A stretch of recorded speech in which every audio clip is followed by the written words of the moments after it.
did Jesus really have to die? That's a really good question. I think a couple of things I want to say about that. One is that there are lots of different ways in which we try and explain why Jesus had to die. And each one kind of gives us a different glimpse of what's really a kind of mystery, really, about what God's work of saving the world, saving people, and drawing everybody back to Himself.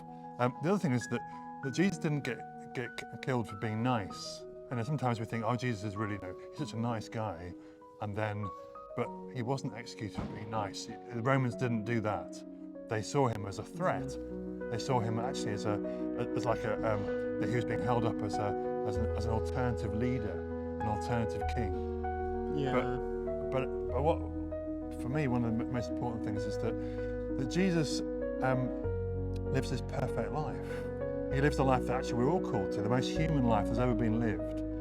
But somehow, in the way that we mess things up and do things wrong and turn away from God, that we separate ourselves from God.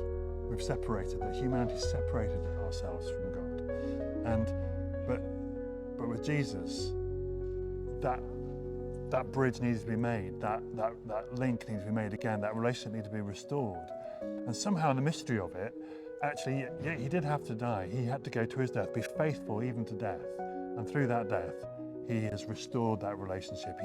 He's made that bridge. He's created that relationship again between us and God, for which we were made it possible for us, not to be bound and weighed down by all that other stuff, but free to know God and to live a life that we were made to have.